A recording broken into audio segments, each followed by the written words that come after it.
Hi everybody. Hello, good morning. I just realized that oh no, I didn't leave my coffee. Okay. Phew. How are you guys? I'm gonna shift this just a little so that we get it straight, because I will be distracted the entire time if the lines aren't straight. So I hope you guys are doing well this morning on this Sunday in February. It's kind of crazy to me that it's February already, right? I hope you can join me in that awe. And I hope you've had a good week. So today I'm going to tackle how I understand the universe.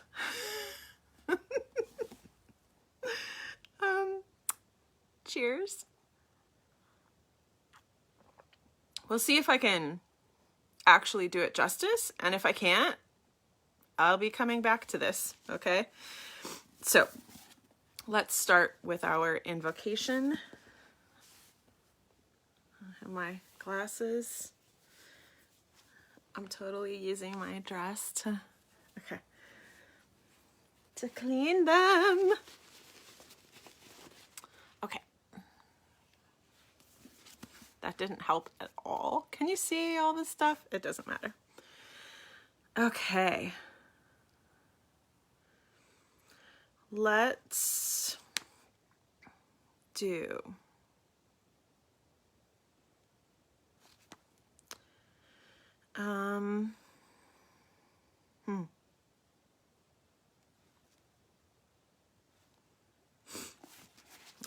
this looks good.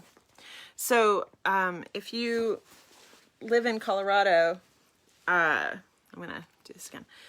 In Colorado, because we're right up against the mountains, we often, not often, maybe, I don't think, we get winds, mostly in, I think they're spring winds. Somebody correct me if I'm wrong. But it's called the Chinook, and it's a warm wind that blows over and down the mountains to us. And there used to be an amazing bookstore here called the Chinook bookstore. And it's from the Chinook Indians. And today's invocation is a Chinook blessing litany. Okay?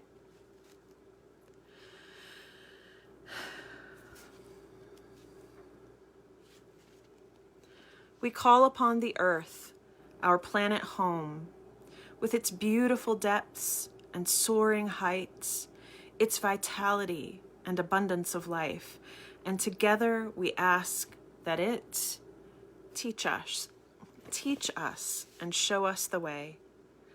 We call upon the mountains, the Cascades and the Olympics, the high green valleys and meadows filled with wildflowers, the snows that never melt, the summits of intense silence. And we ask that they teach us and show us the way. We call upon the waters that rim the earth, horizon to horizon, that flow in our rivers and streams, that fall upon our gardens and fields, and we ask that they teach us and show us the way. We call upon the land which grows our food, the nurturing soil, the fertile fields, the abundant gardens and orchards, and we ask that they teach us and show us the way. We call upon the forests, the great trees reaching strongly to the sky with earth in their roots and the heavens in their branches, the fir and the pine and the cedar, and we ask them to teach us and show us the way. We call upon the creatures of the fields and forests and the seas, our brothers and sisters, the wolves and deer, the eagle and dove, the great whales and the dolphin, the beautiful orca and salmon who share our Northwest home, and we ask them to teach us and show us the way.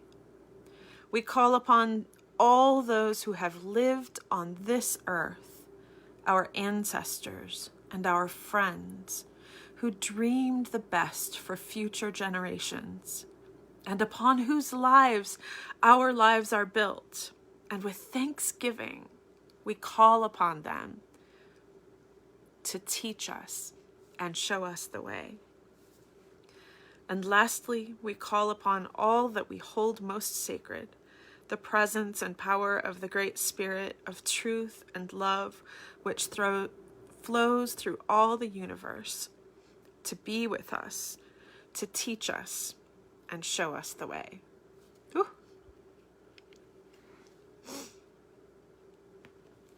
So, welcome. Wow, that was beautiful. Okay, I hope that your week has been good. I have an announcement to make. When I first started these, I was really thinking through how I wanted to give to my Facebook family and people. Let me back up a second. That invocation was from this book called Earth Prayers. Super cool book. Every week, I kind of just let it fall open and find a good one that matches for our invocation. Made me cry because I know that photons don't stop and my mom is out there somewhere and she's definitely helping us along. I hope your loved ones are too. So I, as a writer, for the most part, which I haven't really focused on the speaking side of my career yet, focused, like sending out proposals and stuff. And so primarily, I've been doing writing. And as a writer, you're stuck in a room and you don't really see anybody.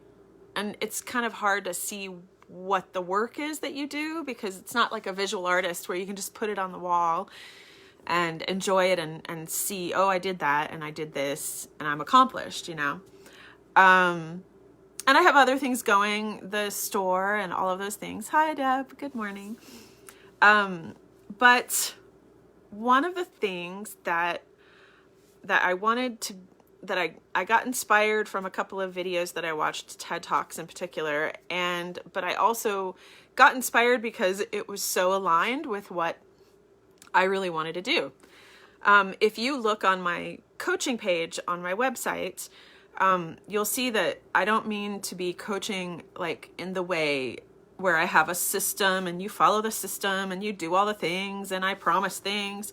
That's not it's more like a consultative way where in a popcorn kind of way, we talk and I help you through jams and trying to come up with ideas, being stuck in a mindset, transforming the metaphor of how you see your life or yourself or the situation, right?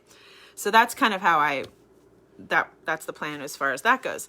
And along those veins, I watched a great video and I actually got a couple of her books called Barbara Sher. I believe she died last year or the year before, and just a wonderful lady. And her method was so congruent that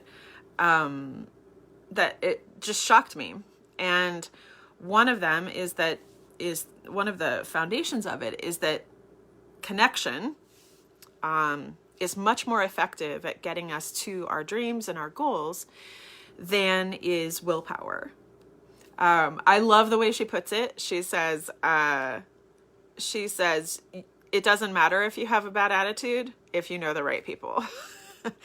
And her response was to kind of the 60s and 70s. And that's when I was kind of embedded with it, because I was born at the end of the, like in 69, and plus the church thing of keep a positive attitude, look on these things that are pure, look on these things that are lovely, and everything will be fine. Like, just ignore all the bad stuff and focus on the good stuff, and it'll be fine.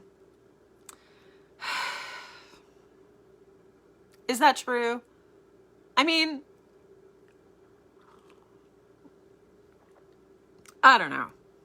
I just don't think it is. And so in my effort to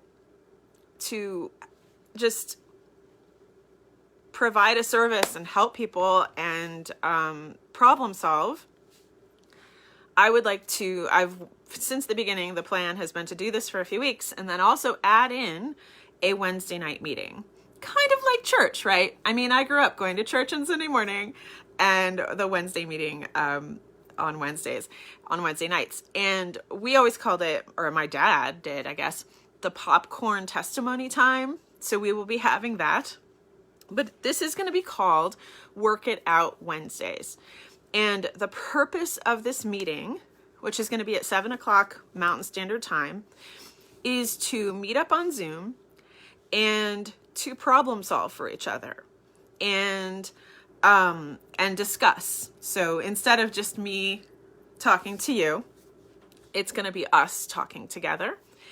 And the key is that you have to either have a problem or a dream, very well defined, and then roadblocks. What's keeping you from those things?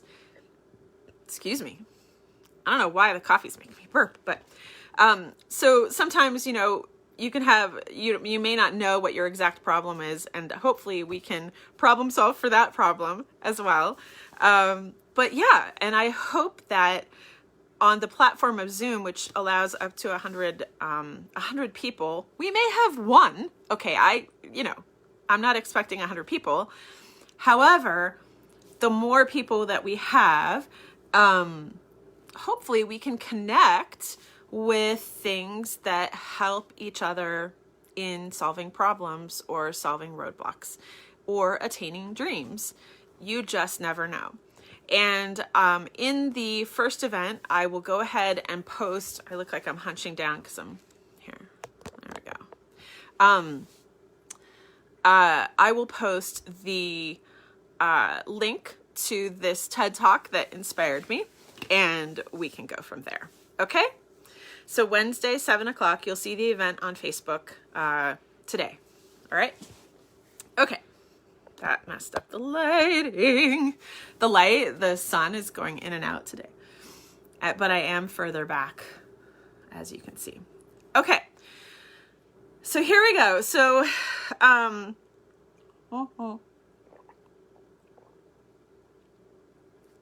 slamming the coffee. Okay, so how do I say this? Let's start. For most of my adult life, I have thought of life more as flow, more as dynamic than static. One of the things I used to say was, I want to live my life in the middle of the river, I don't want to stay on the bank where things seem safe until what I think of as life rises up and floods. I want to be swimming. I want to get stuck on a rock. I want to lay on a rock just for fun in the sun. I want to float. I want to swim with strong strokes. I want to be dragged under, feel maybe like I can only see the surface from the bottom in the twinkling of the light on the surface. We all know those times.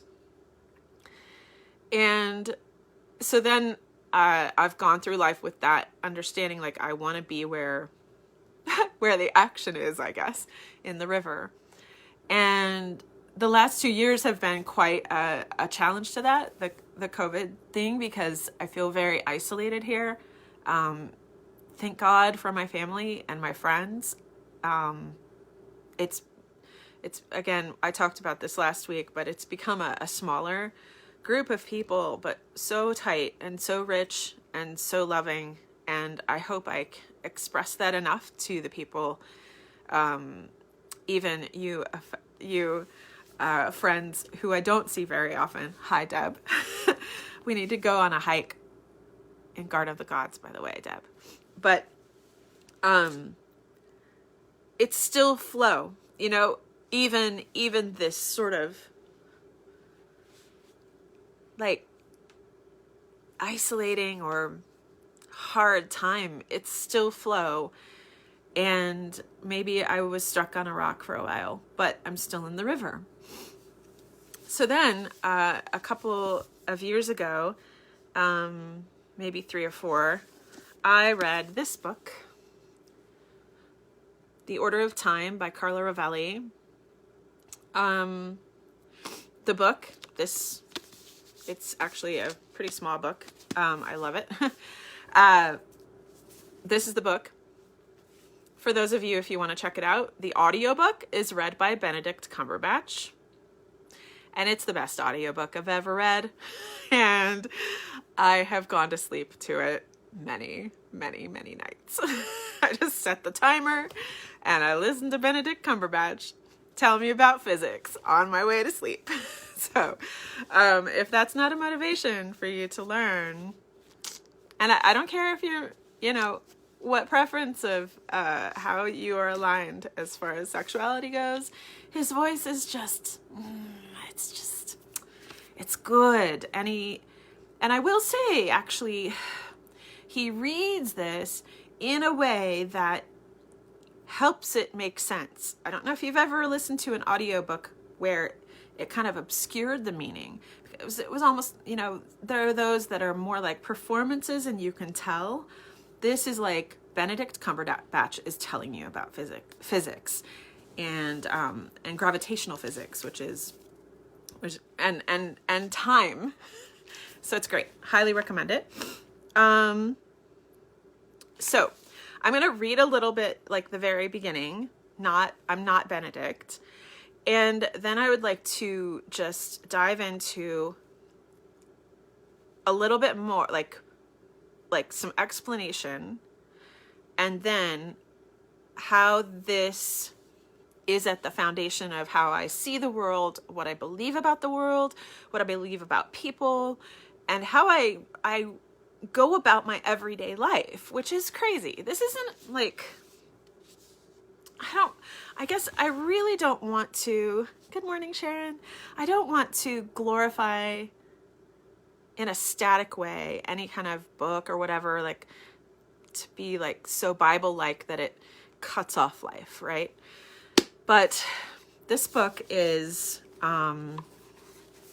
it has opened vistas. I'm trying to find my glasses. It has opened vistas in my mind. So I'm going to read a little bit, then teach a little bit, and then tell you how it impacts my daily life. And I hope will impact your daily life because it has been so helpful. And I hope it helps you. Okay? All right. So, The Order of Time by Carla Rovelli. The slowing down of time. Let's begin with a simple fact. Time passes faster in the mountains than it does at sea level. The difference is small, but can be measured with precision timepieces that can be bought today on the internet for a few $1,000s. With practice, anyone can witness the slowing down of time. With the timepieces of specialized laboratories, this slowing down of time can be detected between levels just a few centimeters apart. A clock placed on the floor runs a little more slowly than one on a table. It is not just the clocks that slow down. Lower down, all processes are slower. Two friends separate, with one of them living in the plains and the other going to live in the mountains. They meet up again years later, The one who has lived down, who has stayed down, has lived less, aged less. The mechanism of his cuckoo clock has oscillated fewer times. He has had less time to do things. His plants have grown less. His thoughts have had less time to unfold. Lower down, there is simply less time than at altitude. Is this surprising? Perhaps it is, but this is how the world works. Time passes more slowly in some places, more rapidly in others. Now, I'm going to give you I'm going to tell you two things with this. I got everything around me here and I'm like scrambling. Okay. So, here's how this goes, right? So that's the center of the earth. Okay. And then here's the earth. All right. And there's a little mountain on the earth. Okay. All right. So we move in an elliptical way, right? And we're just generalizing in order to understand a larger concept. I'm not like gonna get the ellipse right or whatever. All right. So let's say there's a dot here. There's the guru on the top of the mountain. Okay. And there's the fire god in the middle. Whatever. All right. So say we move in an ellipse kind of like this. Okay. So this one, if the earth moves in an ellipse, let's say from here, it's going to be like this. This. Oh God, I knew I was going to get it wrong. Hang on. All right. I'm wrong. Okay. I have to redraw it. Okay. Middle. Mountain. Okay. You guys like watching the inside of brain? I hope you do. All right.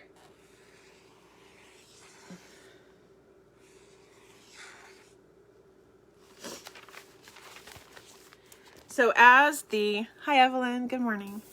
So the earth moves through space in an elliptical kind of way, right? And what Carlo Rovelli said, and it's just truth, is that time passes, or I should say, less time passes at sea level than up on a mountain, okay? And it's observable within, centimeters.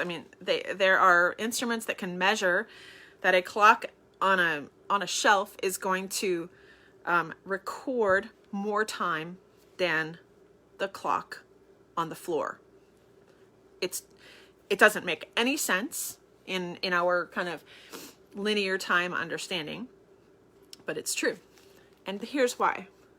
As they're moving through, okay, here's the guy on the mountain. Whoo, and here's the guy at sea level. They have to go the same distance because the earth is moving in as one. And so the mountain guy is actually going faster and travels. That's a longer line.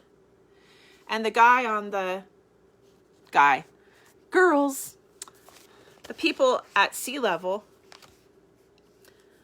have a smaller circle.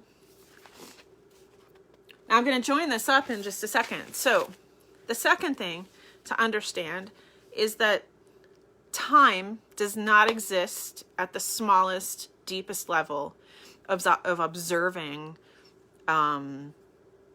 life, things, everything. The further down we go, at the quantum level, it is simply quarks, it's elements affecting and interacting with each other. And that's it. There's no time. There's just processes. If you took this cup of coffee and you looked at the coffee inside it, at the deepest level, it has no observable difference between the coffee itself and the cup. And from the coffee itself, the cup, and my hand. That's trippy. Yeah, it's trippy. How many religions, hippies, whatever, we are all one. We are made of stardust. That's all true. Okay? It's not just true in a philosophical sense. It is physically observable, scientifically observable, and proven true. Okay? And so in the book, Ravelli talks about losing our sense of time. Like, we really do, when we understand this macro way of seeing something, how the Earth moves through the solar system, or through space, but let me get into that in a second. But how time is different. So there's a macro level, but then when you go down into the micro level, there is no time. And what he says, and this is the tricky part that I don't even know if I've gotten my brain around it, is that it's in the pulling. I'm going to leave my coffee cup here as like comfort, even though I'm the same. But as we pull back from observing the tiniest, most microscopic, the deepest we can go, and observing the nature of reality, as we pull out of that, that's where we begin to see heat loss and heat exchange. It's really heat loss. And the one thing that shows us time is heat. Anywhere there's a heat loss, that's where we experience time. It is what he calls a blurred view, because if you zoom back in, it's just stuff interacting. There's no rhyme or reason to it. You don't even see heat loss, because it's just the tiniest bits of life in waves and particles and strings. It's crazy in there. But it's just all interacting, just with, they're partying. They're just having fun, But when you pull back, you start to see, oh, well, if I don't quite look at all of those situations, then I can notice a pattern of where heat only goes from hot to cold. He uses the example of, if you see a ball bouncing, a video of a ball bouncing, you don't know what's happening until you stop and start it again. Like it can't go from the floor up, it's got to be dropped from up here down. And so just like that with heat, okay, heat can only go from hot, my coffee, to cold. The air is colder than the cup. I've even noticed so anywhere we observe heat is where we experience time, because the heat loss is a vector. It's the only way it can go. That's one of the very only things in the universe that has especially in the nature of reality, that has that kind of a vector from hot to cold, from hot to cold. He says, we experience time. Now I'm actually still thinking through this bit, but he said it. I'm chewing on it. in our brains produce heat when we think. My hair needs to produce some heat. Our brains produce heat when we think. And so we experience time. Cause and effect. If there's any kind of heat loss. And the scientific term for heat loss is entropy. So it goes from a less... So if you're thinking about zooming in and zooming out, right? You zoom in and at the lowest, deepest levels, it becomes so disordered that it's just life. It's just random tiny things interacting with each other. If we pull out, we begin to see some patterns. And the most basic pattern is from hot to cold and heat. But then, as we continue to experience that, we call, like, what that's technically called is entropy. And it is going from order to disorder. That's kind of how we see entropy. But really what it is, what entropy actually is the experience of time. I told you I was going to be figuring this out. I've read the book 4 times. I don't know. A lot. And it's still embedding on my brain so that I can really communicate it. And if I'm not, I want you to ask questions, okay? So we experience time in the loss of heat. And here's where it gets crazy for me. When you join so the deeper you go, the more there is no heat, there is no cold, there is no cup, there is no hand. It's all the same. And that can be a little scary, I think. Like, there is no difference between this computer, my couch, okay? And the way I wrapped my head around it eventually is to imagine this. I had to go from the solar system down, okay? Here's our little Earth.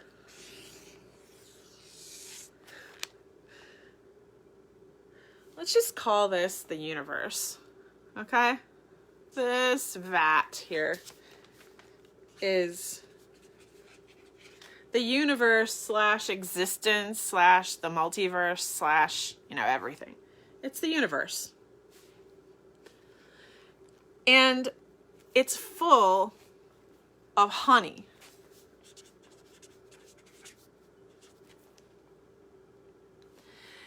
And the container is made of honey. The earth is made of honey. The planets are made of honey. You know how honey kind of crystallizes sometimes inside? You'll find crystals inside. In my mind, material things that we can see are they're still honey, okay? They're made of honey. They're just crystallized. They're in a different form. They're made of the same stuff, just concentrated. And the honey is actually space-time. Now remember, those on the surface of the earth, closer to a really super concentrated bit of honey, they experience less time,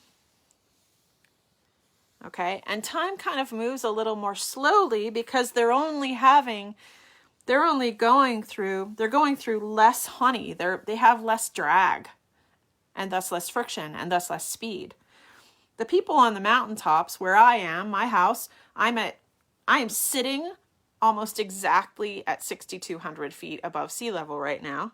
So you who are joining me at sea level, you're down here and my people in Colorado Springs, we're dragging. We're going faster. We're experiencing time faster because we're literally traversing more air, like space, more area at this, with you, but it has to be faster because we're still with you. Okay? So it's dragging through. But it's honey. It's the space-time honey. I don't know. It's the space-time honey. And so it's pulling. And then there are other things in the universe that are doing the same.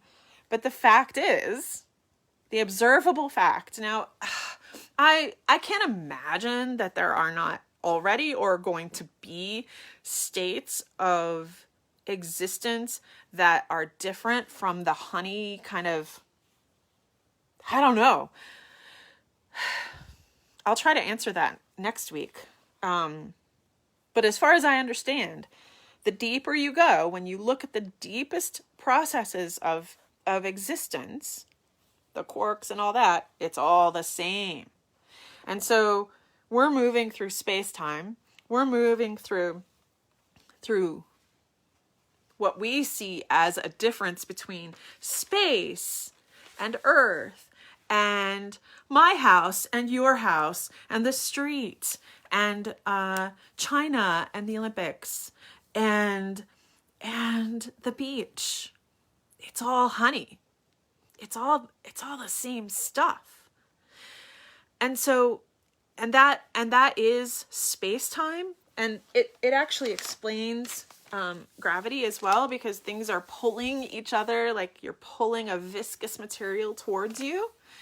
That's kind of how I understand how planets and things interact on each other. We're all pulling the fabric and the honey in different ways. And so, in my little brain, okay,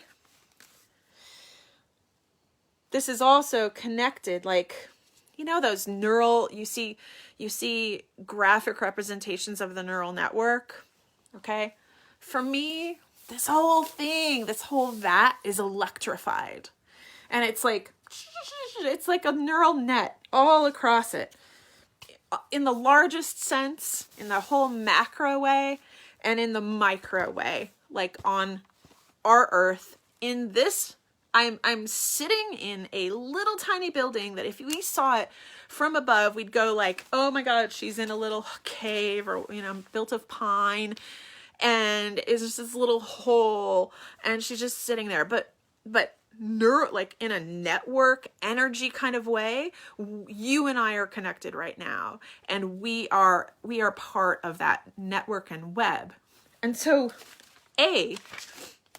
we are moving through time in a dragging kind of way, but then B, we're all the same. And because it's space-time, okay? And this was from Ravelli, and this is when my brain, like, my whole being just exploded. Sorry. I slept on wet hair last night, so it's really fascinating how it ended up here.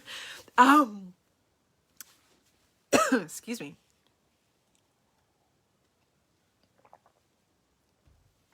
Here's how Ravelli puts it, for those of you who might be joining.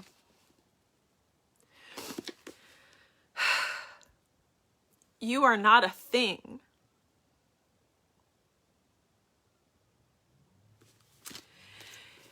You are an event.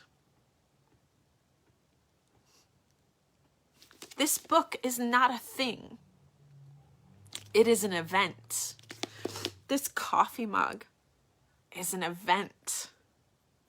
What we think of as static and material, maybe even dead, they are events. And who knows what happens when we die? But we're still honey. We're still in that vat of interconnectedness and material that looks like it's gone because it changed form. You are an event. Just as we can have an event that we're looking forward to. God, I hope, you know, this continues or is a little tiny bit. I look forward to seeing you guys. Okay, I'm looking forward to Wednesday night. It's an event. It's a new event. You're an event. The pen you used this morning to write down some random thing, this is an event. I can't say it enough. These are an event. Hi, Jen. Once we start looking at our little level, our world, and ourselves as part of the honey of the universe, okay? You're the same. It's not just floofy, hippie, whatever to say you're made of stardust. No, you really are. But you're also made of like rock and shit and amber and lightning and water. I mean, my metaphor of living in the stream, living where the life happens, living in the river, sure, it helps. And I eventually went to like, I'm surfing, you know, I'm riding the waves that are just coming and coming. But even that, imagine a surfer, okay? Like, the surfer is the same, made of the same stuff as the board, that is made of the same stuff as the water. It's just concentrated. It's got a tiny little bit of a different neural structure, you know, energy structure. It's got a little bit, you know, that's electromagnetic energy, like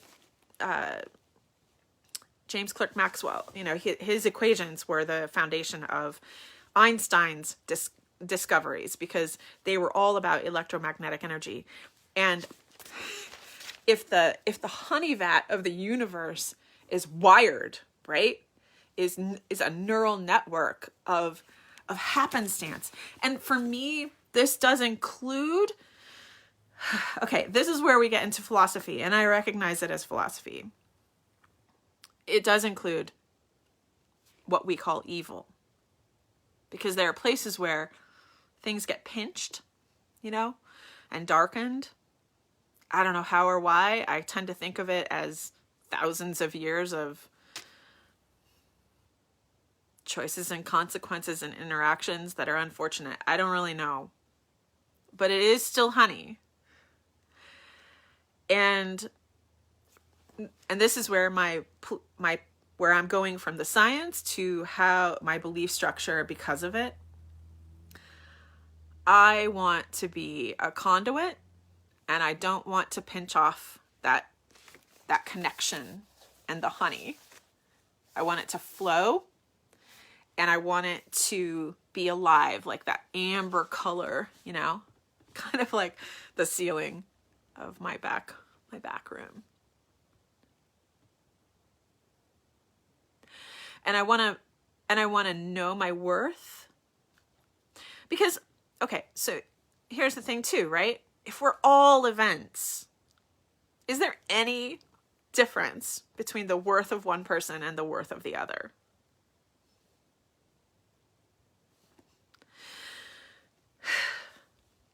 No, because the deeper you go, the mug is the same as the hand, and it's all worth itself because it exists. We are part of this big, huge, neurally electricity-filled connecting network of honey, vat of honey, where we're experiencing time because of heat loss, right? We're experiencing time because it is the one vector that happens. I can't quite fully explain it yet, okay? That's the last part of the book, and I've listened to the first 2/3. This book, if you've just joined us, oops, sorry. One of my favorite books. Go grab the audiobook immediately. Benedict Cumberbatch reads it really well. It's The Order of Time by Carlo Rovelli. But you and I are events, and the guy who is going too slow for my taste as I'm picking my son up from school, he's an event. The people that we disagree with, they're events. It doesn't mean that we shouldn't disagree with each other or that we shouldn't fight for the right things or try to invoke change. But for me, understanding that at the deepest levels of life, there is no time. It is simply existence. I know my son would make fun of what I just did, and he would try to make like a ringtone out of that. I try to make noises, and it never works well. But like, imagine the connections. And then, you know, my philosophy, my way of thinking about this is that I want to honor the interconnectedness of everything, and then the events that you are, and knowing that I am an event shifts how I see myself, and I hope it shifts how you see yourself. It's something to be looked forward to and honored. It's something to kind of maybe prepare a little bit for, floof up a little, you know. I put on a little makeup for you this morning to look a little better to myself, really. But if we're events, and I don't know if they end. Maybe we just, in this vat of honey, maybe we just move to a different place. And by vat of honey, for those of you joining me, I mean the universe. And so to summarize, time is, we experience time differently at sea level because it's closer to the center of the earth. There is physically less time happening here. They age less. They get less done. I have this little theory that the reason in most like traditional literature that the guru is always at the top of the mountain is because of this, is not so much because of brain stuff. It's actually just a physical component of how we live in our world where the guru has just lived more. So of course they're going to be wiser. It's just a theory. But we move through this vast, electrified honey vat of existence where time is relative to where you are. I mean, we haven't even gotten into the whole thing of, you know, it's relative like all the way out, like how it behaves in the universe. But because this is space-time, this is material time, it's observable, it's all interacting at the deepest level, so that this notebook is at the deepest level is the same as my hand. It's like honey is holding honey, is holding honey, is sitting on honey, okay? For all that stuff. And so at its foundation, you know, we value each other. Life is worth itself because it is life. And it is. There's no need to prove worth. There's no need to produce in order to prove worth. I'm not throwing out excellence. I'm not throwing out craft. I'm not throwing out self-improvement. Okay? I'm sore today because I started using a rowing machine. It's just understanding that we're all events. For me, it changes how I see the world. It has changed. And it's a celebration. I look at my coffee cup and I think of the deepest levels, all those things interacting, and then zooming out a little bit and seeing the heat loss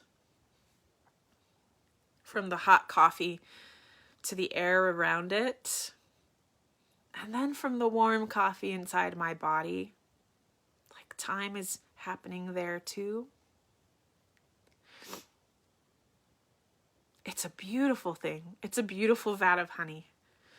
I hope you can experience that a little bit today. Someday when I really have it worked out inside my brain, instead of vague ramblings, we can go into like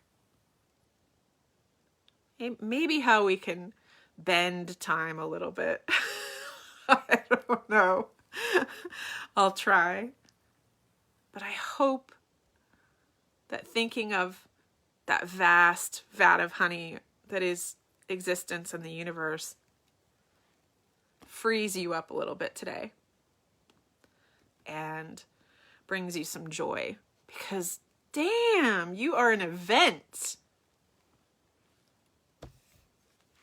Dang-o-rama, you are an event. Live like it. I love you. I'm going to post about the Wednesday event in this event, so you'll see it in the comments as well as on the event page, and then I'll be posting about it because I just want people to come and I hope to see you. Thank you for joining me today. I appreciate each and every one of you. And good morning, Jen. Good morning, Evelyn. Good morning, Sharon. Good morning, Deb. And whoever ends up here. I hope you have a wonderful week. And I hope that you taste the sweetness of the vat of honey that is our universe. Ciao. Adios. Au revoir. I don't know if I say that right. Bye.